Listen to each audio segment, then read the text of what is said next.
Hello श्रोताओं, प्रेरणादायक कहानी का समय हो गया है। रोज़ की भांति मैं फिर से एक कहानी का वीडियो आप तक शेयर करूँगी।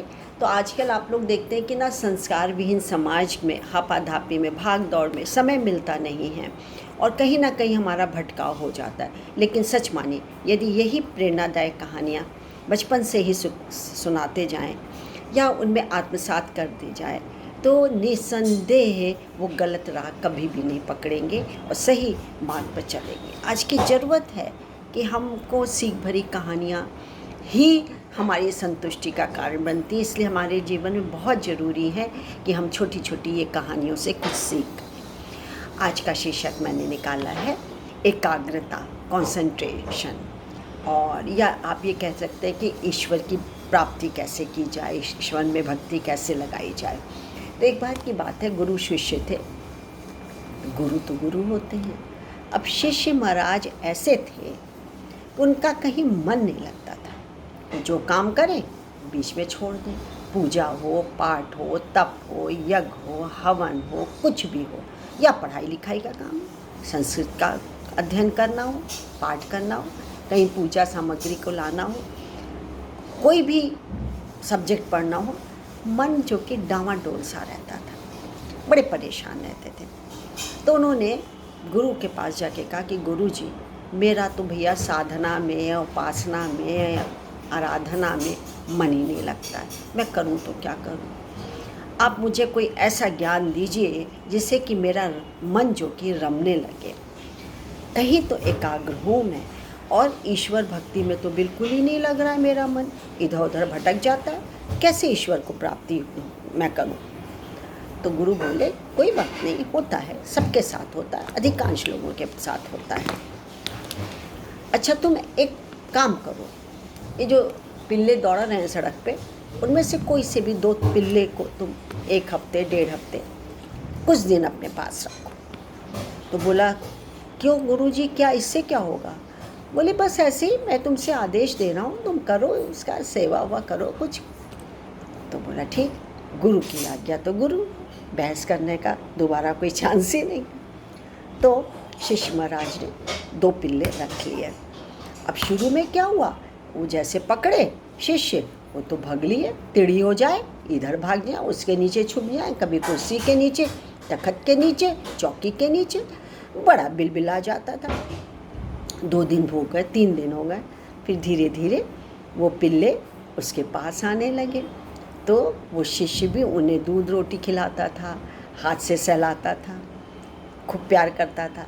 फिर वो परिचित हो गए। ऐसे करते करते उन दोनों में अच्छी खासी दोस्ती हो गई। अब हैंडशेक वाली दोस्ती हो गई। खूब दोनों जने घुल मिल जाते थे, खेलते थे, कूदते थे, एक अच्छा समय, क्वालिटी टाइम एक दूसरे के साथ गुजारते थे, बड़ा मज़ा आता था। अब थोड़े दिन हो गए, करीब करीब लगभग 20-25 दिन हो गए। तो शिष्य ने मतलब गुरु के पास गया। गुरु ने बुलाया और कहा कि बताओ क्या हाल चाल है तुम्हारा? बोले, गुरु जी ठीक है, आदेश दें। बोले, तुम्हारे पिल्ले कैसे चल रहे हैं? बोले, ठीक है, देखिए ये हैं। बोले, अच्छा ठीक है, अब बहुत दिन हो गए तुम्हारे पास रहते हुए, अब किसी और को दे दो और दूसरा कोई काम करेगा, वो उसके साथ रहेगा। तो उसने जो की है, भगाना चाहा। अरे लो, वो तो टस से मस ना ले कुछ पिल्ले, वो तो उल्टा उनके ऊपर चढ़ बैठे, मुंह चाट रहे, नाक चाट रहे, बदन चाट रहे, कपड़ा खींच रहे, और वो भी प्यार से उसे सहला रहा है, गले लगा रहा है। बड़ा मज़ा आ रहा है देखने में गुरु को। तो उससे शिष्य कहा कि अब तो ये जा नहीं रहे हैं, और गुरु जी मैं तो इसको अब छोड़ भी नहीं सकता, ये तो मुझ में रम गए और मैं इनमें रम गया हूँ, मैं कैसे इनको छोड़ दूँ अब? तो शिष्य ने कहा कि अरे, गुरु ने कहा शिष्य से कि बस इसीलिए मैंने तुमको पिल्ले पालने के लिए दिए थे।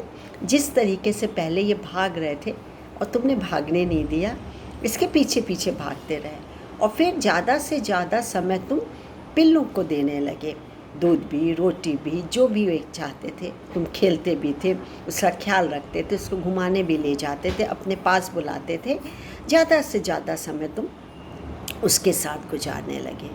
तो यही तो आनंद है, यही चीज़ है कि तुम कोई काम करते हो, जिसमें कि लगन हो, तुम्हारी श्रद्धा हो, समर्पण हो, तुम्हारे में धैर्य हो और समय दे रहे हो, तो एकाग्रता आने में देर नहीं लगती है।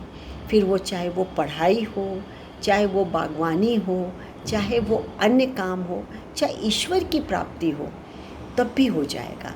अब क्या है, अब तुम्हारा मन ईश्वर की प्राप्ति में लगेगा। करके देखो, भैया करके देखा तो ईश्वर की प्राप्ति में उसका मन अब रमने लगा। तो क्या हुआ, अब ये तो कहानी जो की है पिल्लों की समाप्त हो गई, और उन्होंने भी कहा कि भाई जितना समय तुम ईश्वर के पास बैठने में बिताओगे, उतना ही मन ईश्वर में रम जाएगा, उतना ही ज़्यादा तुम उनका रसास्वादन करोगे, मधुपान करोगे, और एक दिन ऐसा आएगा कि तुम उनके बिना रह नहीं पाओगे।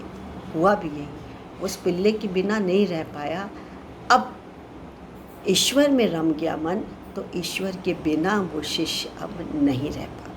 तो ये हमारे लिए प्रतीकात्मक है कि हर व्यक्ति में एकाग्रता से का गुण होना चाहिए।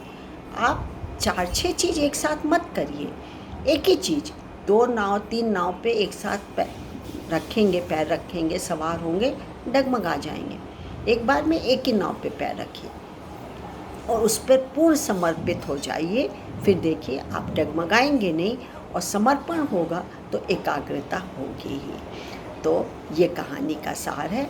इसके साथ ही एक कोटेशन मैं आपको सुनाऊंगी कि भरोसा करना हो तो अपनी किस्मत पर नहीं, बल्कि क्या है, अपनी मेहनत पर करो तो जीत सुनिश्चित होगी। जैसे पिल्ले के लिए उसने अपना पूरा जीवन मतलब काफ़ी समय लगाया, मेहनत की, और अपनी किस्मत पे नहीं बल्कि अपने बाजियों से, अपनी अकल से, लगन से, क्षमता से उसने मेहनत की, तो सफलता मिल गई, जीत सुनिश्चित हो गई उसकी। आज के लिए बस इतना ही। नमस्कार, मैं doctor Manju Jain, retired associate professor from SN degree college Kanpur. आज के लिए इतना ही, फिर एक कहानी के साथ आऊँगी। Bye, thank you.